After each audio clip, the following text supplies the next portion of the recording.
Hello all, welcome back to ఫన్క్లోవిటా nutshells. ఈరోజు మనం రోస్ట్ చేయబోయే మూవీ వచ్చేసి ఇండియన్ 2కి ప్రీక్వెల్, అదే మన బాలయ్య గారి ఒక్క మగాడు సినిమా. ఈ సినిమాని నేను చిన్నప్పటి నుంచి చూసే సాహసం చేయలేదు.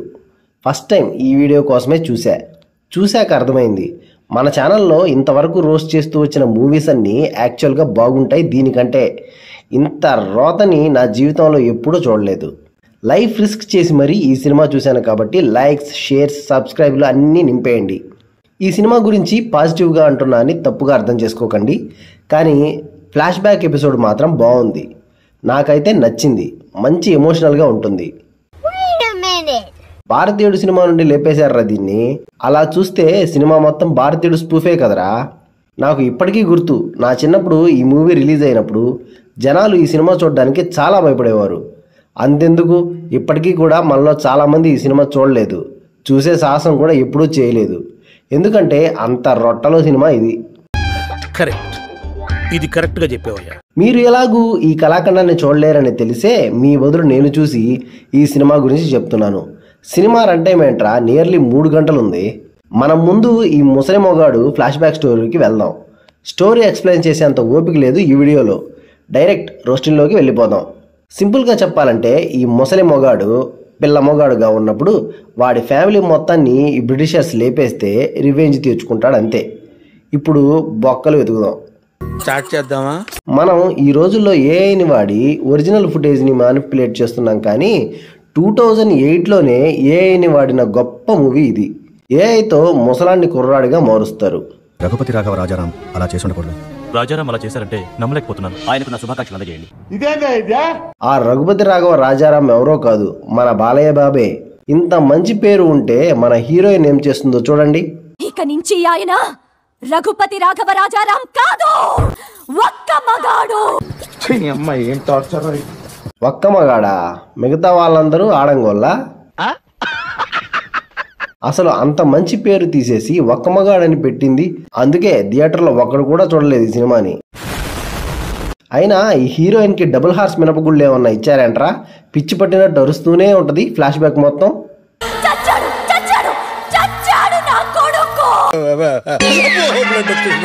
ఫ్లాష్ బ్యాక్ అనే కాదు, ముసలవగా మారిన కూడా ఈ అరవడం ఆపదు ఆంటీ. ఎలాగూ హీరోయిన్ టాపిక్ వచ్చింది కాబట్టి ఇంకో 2 హీరోయిన్స్ గురించి కూడా మాట్లాడుకుందాం. అంటే ఈ సినిమాలో 3 హీరోయిన్లు. ఇప్పుడంటే బాలయ్య గారు ఏజ్కి తగ్గట్టు స్క్రిప్ట్లు చూస్ చేసుకుంటున్నారు, కానీ ఆ రోజుల్లో బాలయ్య సినిమా అంటే మినిమం 2-3 హీరోయిన్లు ఉండాలి, అది కూడా క్రింజి హీరోయిన్లు.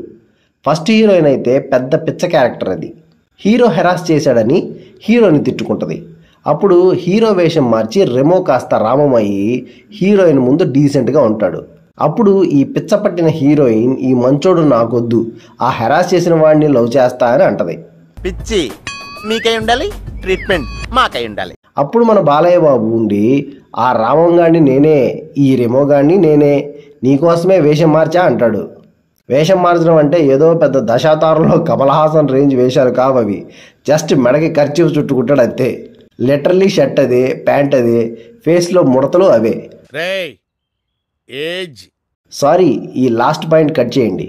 మరి అన్నీ సేమ్ ఉన్నప్పుడు ఒక్క హ్యాండ్ కర్చీఫ్ చూసి మొత్తం వేరే పర్సన్ అనుకుంటుంది మన హీరోయిన్. ఇదేం దిక్కుమాలిన క్యారెక్టర్ అయ్యా. ఏ మాటకి ఆ మాట. ఆ రోజుల్లో బాలయ్య బాబు స్టెప్స్ సూపర్ ఉంటాయి అసలు. ఇప్పుడు ఏదో సోషల్ మీడియాలో ట్రోల్ చేస్తున్నారు, కానీ అప్పట్లో సోషల్ మీడియా ఉండుంటే అప్పుడు కూడా ట్రోల్ చేసేవాళ్ళు. ఈ ఫస్ట్ హీరోయిన్ క్యారెక్టర్ అయినా అంతో ఇంతో అర్థమవుతుంది, కానీ మన అనుష్క క్యారెక్టరే అసలు అర్థం కాదు నాకు. ఓ అంటే స్క్రీన్ మీదకి వస్తుంది, వచ్చి వీడే నా ఒక్క మగాడు అంటది, అసలు సింకే లేకుండా. అయితే వెళ్ళి హీరోయిన్లు అయిపోయారు, ఫ్లాష్ బ్యాక్ అయిపోయింది. ఇప్పుడు మనం మాట్లాడుకోబోయేది అబ్సల్యూట్ క్రింజ్ గురించి. ఈ ఒక్క మగాడు పిల్ల మగాడుగా ఉన్నప్పుడు బాగానే ఉండేవాడు, కానీ ఎప్పుడైతే ముసలి మగాడు అవుతాడో అప్పటి నుంచి క్రింజ్ ఉంటుందిరా బాబు. పాన్ ఇండియా లెవెల్ క్రింజ్ అది. అందుకే పాన్ ఇండియా లెవెల్లో ట్రోల్ స్టఫ్ అయ్యాడు.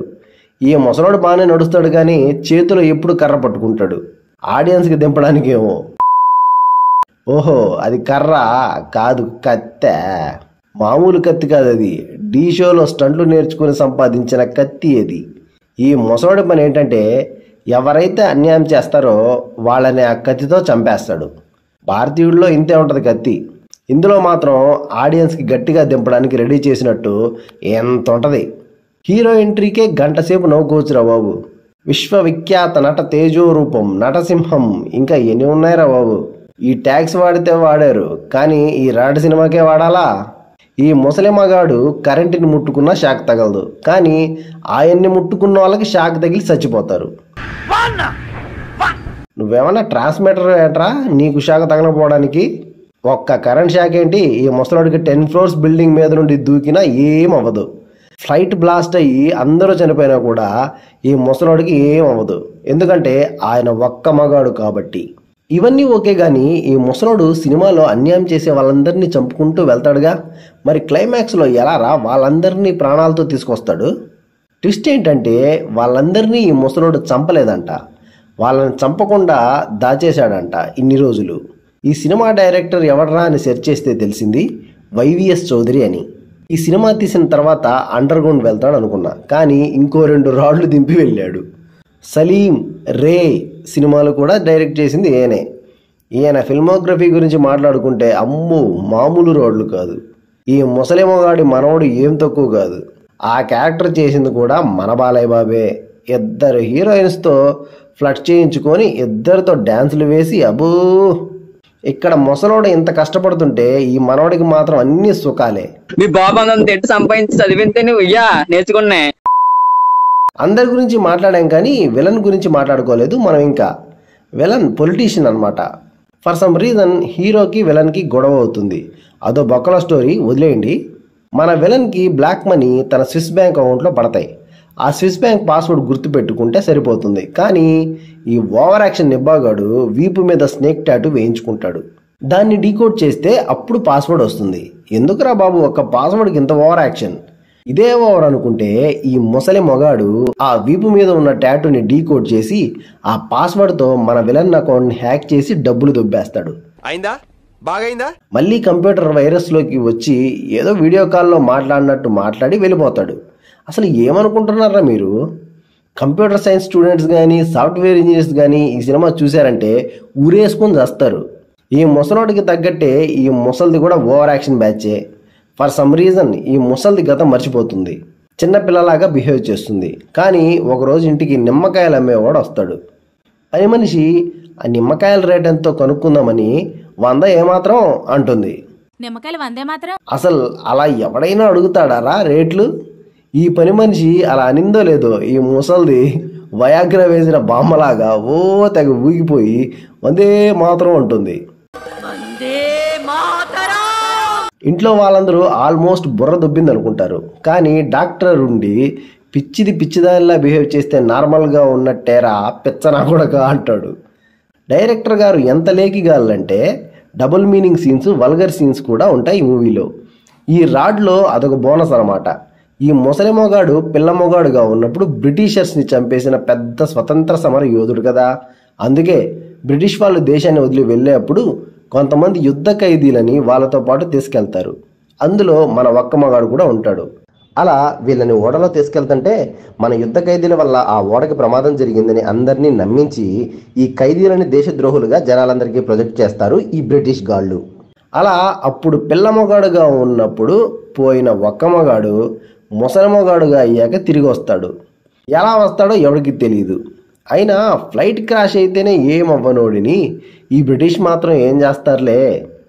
అసలు ఈ ఫ్లైట్ క్రాష్ అయ్యాక ముసలి మొగాడు ఒక్క చిన్న ఇంజురీ కూడా లేకుండా క్లోజప్ యాడ్ ఇస్తున్నట్టు ఒక ముసలి నవ్వుతాడు చూడండి. అందరినీ వేసుకున్నాం, కానీ విఎఫ్ఎక్స్ టీమ్ని వదిలేసాం మనం. ఆ రోజుల్లో అదే ఎక్కువ అని లైట్ తీసుకోవడమే. ప్రొడ్యూసర్ ఎవరో కానీ ఆ డైరెక్టర్ని చాలా తిట్టుకున్నారేమో.